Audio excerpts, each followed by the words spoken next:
guys, James MC Reviews here. I'm here with my cousin Kevin. How's it going? It's going good. Hello. First time properly on the channel. I gave him a small shout out in the Uncharted video, but this is the first time we're appearing on camera together. In case you missed that video, he has a podcast called Jubilife Terminal where he talks about video games and movies and everything in the entertainment world that matters. I'll leave a link to that on Spotify down in the description. And last night we went and saw Bros. This is the new romantic comedy by Billy Eichner. It's about a gay Jewish podcaster who is... They completely forget about the podcasting right after the beginning. Yeah, but he's being put in charge of the board for this LGBTQ plus history museum, and he's kind of just content with his life and his independence, and then he meets this guy Aaron, who is kind of this, at first he comes across as this like stereotypical like jock bro and everything like that, but the more they get to know each other, the more they grow closer together, and then the more they decide to like the more they come into each other's own, and romantic comedy antics ensue. I was really excited to see this with you specifically, like just because of how much you've educated me about gay culture and everything, and I knew that you would appreciate this movie and you'd be fun to watch and review it with. So I'm gonna let you take the lead for a bit. What did you general thoughts first? What did you think of the movie? So as a movie, I gotta say that it just was very nice to just kind of like see a movie that understood it, and like it felt like a big slap in Hollywood's face of like, look how easy it is to just make something authentic. Like it really doesn't take that much effort, or it's just, I guess, making the right people happy. But ultimately this movie cares more about making like the people who watch it happy, because gay people don't really have those kind of stories. And the movie goes into it. Like when I say they don't have those kinds of stories, I mean representation and things like that. So the first time I saw Love, Simon was like the first time I guess I saw like myself actually represented in a movie, and this movie is kind of like that, but for my 20s. Right. Even though the main character is like 40 years old. Yeah. But you were telling me it's like that same sort of vibe. It's like you're in your like early adult years, and you're just like you're finally like, you finally feel like yourself, and you want to just take all the advantage of that and do whatever. Yeah, basically. And so and this movie doesn't shy away from the reality of what being it's focused on like cis white gay males, obviously, and that kind of goes without saying because Billy Eichner is in the role, but I do think that it does a great job at not just representing that like gay world, but also just like the whole swath of like LGBT everything. Like there are trans characters, there are people of color in the queer community that are represented in this movie. It's pretty much an all LGBTQ plus cast. Yeah, which I really appreciated, because they poke fun of that a lot in the movie of straight people pretending to be gay people. Yeah, and like how every gay movie ends in tragedy, and how because the only way to get sympathy from the straights is if people are crying about us or something. Right. Which honestly, I gotta say, it's nice to finally have a movie that's just a dumb romance movie, but because it's not just another dumb rom-com, because it is a gay movie, and because it's so fresh to finally see that it's not a movie that's made by straight people trying to be hip. It's not. It feels authentic. Yeah, essentially. And it plays into the rom-com, like the rom-com-y stuff, as well as playing into like the advantages it has of like the audience of gay people that are watching it, that are like being represented. I thought that the funniest moments were just like it poked a lot of just fun moments at thing. I feel like I can't say some things, but like for spoiler reasons, or I don't care. You don't have to censor yourself. If you're a gay person, you'll know what I'm talking about. Right. But would you like to share your bingo card while we're on? I'm gonna say no to that one. Yeah, I won't go into detail, but Kevin made a bingo card before we saw the movie of just a bunch of like just gay things and references that he was predicting would happen, and at least half of them were correct, right? They manifested in some fashion. Yeah. Some of them were reaches, but like, right. But ultimately, I think that what this movie isn't necessarily special for what it is. I mean, it is, honestly, but it's more special for the doors I think it's going to open for mainstream queer cinema, which I hope is an actual term that we start talking about in the future, right. And on a positive note, because yes, we have things like Brokeback Mountain, yes, we have things like Call Me By Your Name, but all of those films are, you know, they have straight actors and they're tragedies, and they also don't get any like mainstream notoriety until they get like nominated for awards. Yeah, like this is the first time we've seen anything. Well, I guess we had Love, Simon, but this is the first time we've seen anything like this on a mainstream like mass appeal type of scale. Because like that's one thing that I appreciated. Like even though, you know, this movie is made with a specific target audience in mind, like anyone can go see this and enjoy it. Like a straight person can go see this and enjoy it. Like, because it's just a really damn good movie. Like, it's genuinely funny. I'm going to disagree maybe with the whole, like, even straight people can enjoy it. I think if you're a straight person with gay friends, I think that you should see it with them and, like, let them... I will give you that. I think that if because let's be honest, we're in a world where, you know, this movie came out, I think, at an important time. I think that for the people who definitely are, like, you know, on the side of, like, you know, because we're in a point in time where a lot of, like, the identities within the LGBT community are being challenged in America, and which is, you know, not okay. And this movie does acknowledge that, but it doesn't force it for more than maybe a minute or two. Yeah. Well, Billy Eichner forces it. Right. But, I mean, it doesn't mean that he's necessarily It's wrong. not, like, the main focus of the movie. But it does introduce enough ideas where I see this as, like, the doorway to, like, okay, we got the Stonewall stuff in there, we got the queer erasure out of the way, now whoever comes next can make the next movie that covers that stuff, and but I think it was worth acknowledging. Like, they mentioned Marsha P. Johnson, who started the Stonewall riots, credited for it, rather. Trans black woman who created history. Thank you, Marsha. And they mentioned, like, you know, the possibility of Abraham Lincoln being bisexual. Yeah.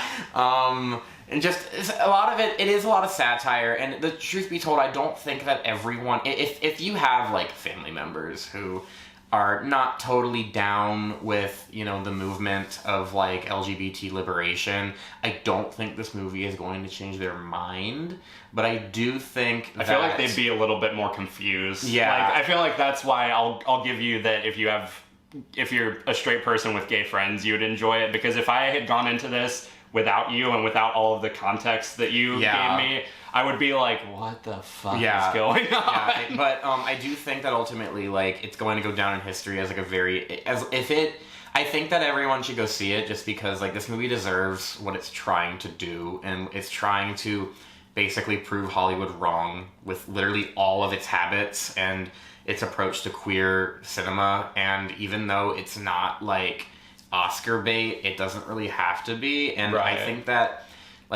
I think that one of my film teachers, because I took, like, one film class in college, told me that, you know, making your characters queer can actually add a fresh twist to your stories, and honestly that's true, because Billy Eichner, I think my friend told me, like, after we watched it, like, Billy Eichner on a recent podcast about this film said, okay, we can get these movies about talking hedgehogs, but we can't get gay people. Right. Like, so, and you know what, that's really, really dumb, because we've been here forever. Really, we have. Check ancient Egypt. And so, and without, like, any of those musings about, like, you know, all that, I think that this movie, just in general, was just very, very fun. If you are gay, there's gonna be moments where you are just going to just, like, be like... You said you felt called out at multiple points. I felt called out the entire duration of the film. Yeah. Especially just me and what I have in common with Billy Eichner, just on, like, an ethnic level. Right. But I think that it's just very funny, because Billy Eichner's character is definitely very, like, he's kind of a lot. Like, he's definitely a lot. And I don't think that is a bad thing, because a big part of his character is that he doesn't care to compromise himself for other people. He knows who he is, and his character's name is Bobby Lieber, very Jewy last name. And so it was very nice to like see, like, because with gay couples, it's very typical for like a lot of like straight people expect like, well, one has to be more masculine, one has to be more feminine. That's not really the case. Yeah, Bobby is flamboyant and loud, but I wouldn't necessarily say that he's like the most effeminate gay guy I've ever seen. And then you see Aaron, and Aaron's just like, like he's just a complete jockey. Like, the movie's called Bros for a reason. Right. And so it just felt very fresh. It could have been a throwaway rom-com, and it has throwaway rom-com moments, but because it's queer focused and we're just so used to the same garbage, it's not gonna be another one of those movies that has the same stupid poster of a bunch of people's faces on the poster, right, facing different ways, smiling, that you forget about 2 weeks after it comes out. You know what I mean? Yeah, we were literally we were putting together for another thing. We were putting together a list of like guilty pleasure chick flicks, and we were trying to look up ones that we had seen, and they all had literally the exact same poster. It was weird. But so Bros is a bit more it's definitely like, okay, so there's one thing that gay people know how to do, it's draw attention to ourselves. But it can be done very tactfully and very like cleverly, and this movie gets credit for both not doing that and doing that, because it certainly gets your attention. What reaction it'll get out of you, I'm gonna give you guys a secret. All that it's looking for is a reaction period, and then it's doing its job. So it's a very fun, movie that just, and honestly, like, the thing that I find hilarious, the thing I find just absolutely, like, completely, like, paradoxical is that, like, even with the sex scenes, they're pretty tame, honestly. They were like probably but they were also pretty real, I want to say, too, which goes to show just how stupid the argument of, like, because, like, there's this thought that like gay sex is ultimately just like more provocative for whatever reason. No, it's just as provocative as any other form. And so seeing it on screen, like, you're not going to, a pit is not going to open below you watching this scene and then you're going to die. It's not going to condemn you in any way. It's just, it's awkward and funny and a little bit steamy, but it's not something that's going to, like, it's not going to confuse you. Right. If anything, I'm more confused by straight sex scenes I've seen, because they're just, like, all the same. This movie is very okay with being real, but also, like, being very, very, like, there were a lot of really funny jokes. Like, there was, like, a really funny joke of, like, I want to see all of those Hall Hart gay Christmas movies. Was it Home Alone with Sarah Paulson? And then there was, like, the first polyamorous, like, a Holly Polly Christmas. It was pretty funny. But yeah, like, in terms of, like, just true, like, there were a few things with gay culture I think it missed out on, but it didn't really need to explore those things for the story it was telling.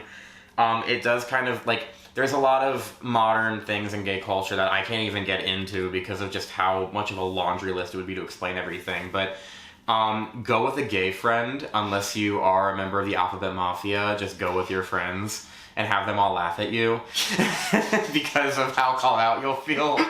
But yeah, like, in terms of, like, the technical stuff, I guess I'll let you handle that. Well, I mean, like, it's a pretty... I mean, there's not really much to say in terms of the technicals. It's a Judd Apatow film, so it's very, like, cut and dry, like, very standard looking. But, I mean, like, where this movie shines the most is in its story, in its characters, and in its comedy, which you, like, perfectly, like described. Like, and it's just, like, it's just cool to see stuff like this, like, normalized. Because, like I was saying, like, the only time, like, queer cinema gets, like, noticed is when it gets nominated for an award, and half the time it's straight people. It's been through channels of just, like, washed into just straightness, and it's watered down. Exactly. And so, And it's cool, like... Peach or no peach. Yeah. For fuck's sake. They do reference Call Me By Your Name at one point in this movie. To. But yeah, it's just cool, like, it's just cool we're getting more stuff like this, and it's cool, like, you were saying, it perfectly encapsulates, like, where you are now in your 20s, and it's, like, LGBT members of, like, any generation are, like, getting more media, like, the kids and tweens have, like, Steven Universe and the Owl House, like, teenagers and high school students have, like, Love Simon and Love Victor, and I guess Euphoria. If you even want to count that. That's pushing it, but... That's pushing it. And then, you know, like, adults have things like this, and, like, it's great, but we can always, like, do better and see more, and like you were saying, I think this is going to open the door and for a lot more movies like this, and I hope this movie does well. I hope that this isn't just a, like either a slow box office burn or like I hope it doesn't hit like a really hard decline after its like second weekend. Like I hope more people go out and in droves to go see this movie. Well, the thing is, like, a lot of my friends told me, like, I want to see this movie, but I want to see it with you. And I'm just like, well, yeah, I'll see it again. I wasn't even embarrassed because it's like, I get, like, it's very true and it's very real. And the thing is, like, for people who don't know, like, the thing about the gay world, like, that this movie presents, it's pretty real. It's very easy to run into people that you may not have the best relationships with anymore, just randomly at a bar if you're in the same city as them. It's a very, very small world. You find out years down the line that so-and-so has come out, and it's like, oh my god, I had the biggest crush on them. Like, I think that, like, any gay person can relate to that stuff, and, like, it does seem kind of comical when you view it as, like, okay, how do all these people know each other? Trust me, that's actually how it works. It's very, very funny because it's, like, with a lot of movies, it's like, oh, they're just in a bar and they coincidentally run into these people. It's like, oh, that's just the script.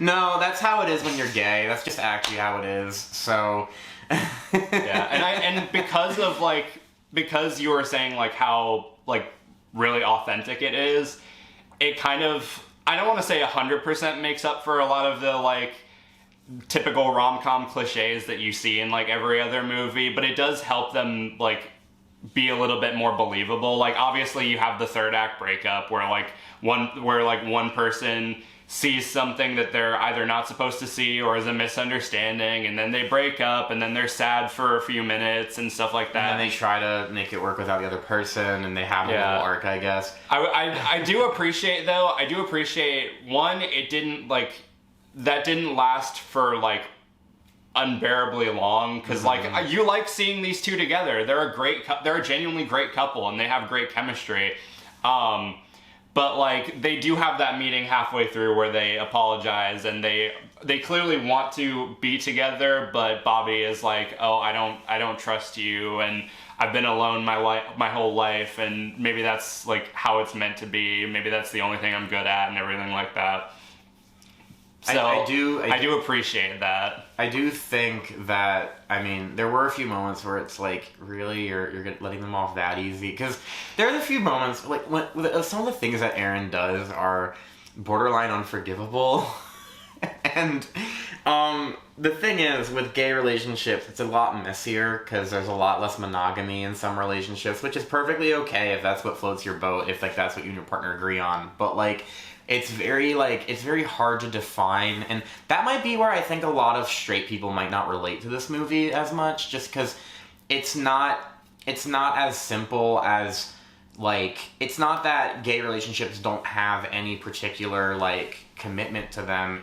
It's that the rules are different because there are no rules.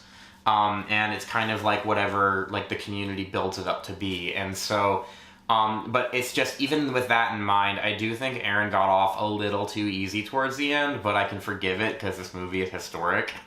And also, I do think that they kind of had a few too many, like, altercations. It kind of got to the point where it's like, okay, like, they were cute together, they made it work, but it just kind of felt at some moments where it's just like, okay, like, you guys are just arguing all the time. Like, I don't think that that's necessarily, like, a bad thing for, like, this as a movie, but I feel like the breakup scene could have happened on, like, 3 separate scenes. Right. But I honestly thought it would have happened, like, after, when he blew up at the parents, I honestly thought that was their breakup scene.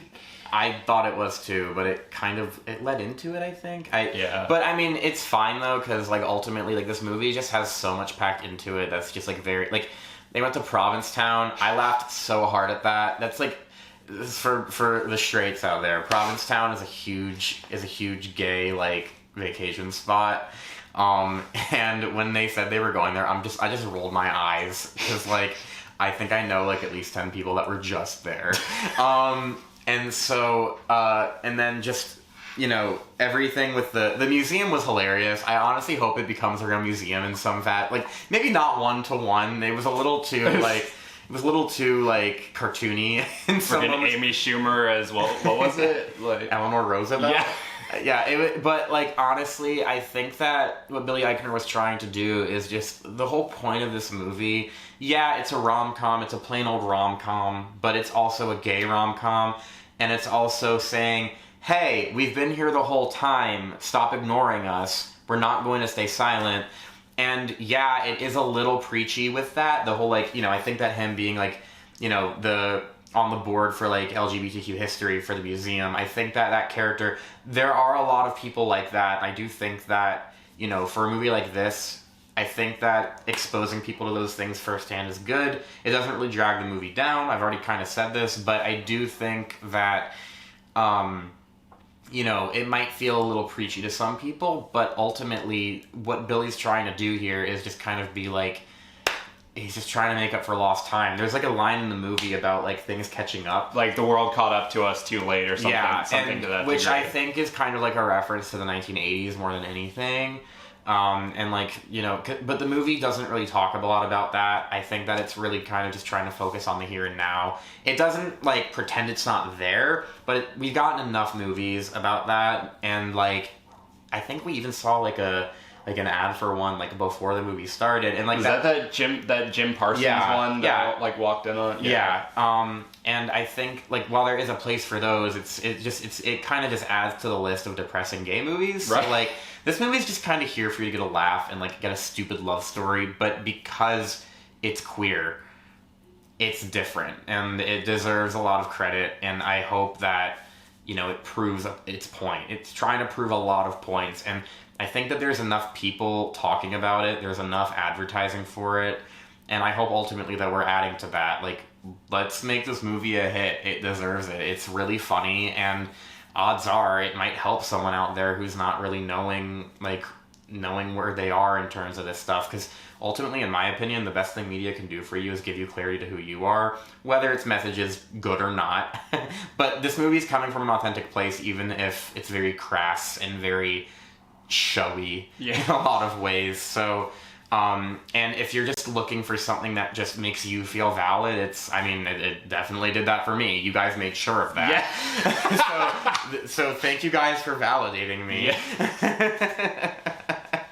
Yeah, like, honestly, I don't even know where to go from there. You summed it up pretty flawlessly. Like I said, just go see this movie. Like, I could probably, if I was a cynical piece of shit, like, nitpick the crap out of this movie, but I'm not going to, because this movie doesn't really, like, deserve that. Like, it just deserves your attention and your money so that we can get more movies like this.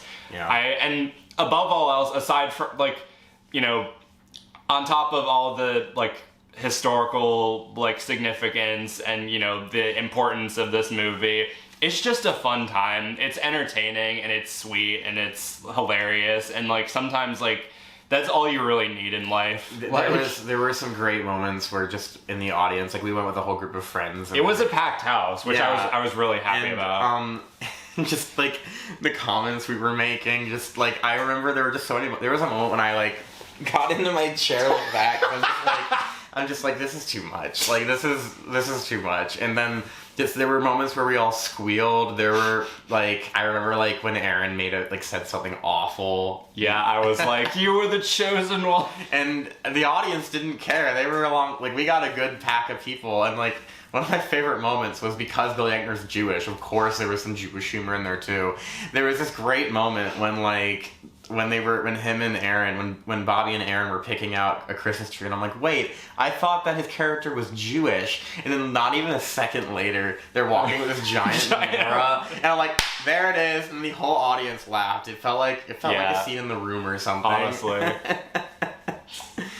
But yeah, it was fun. I think that if you're gay or if you just feel like you haven't had it, this is definitely a movie for the gays, absolutely.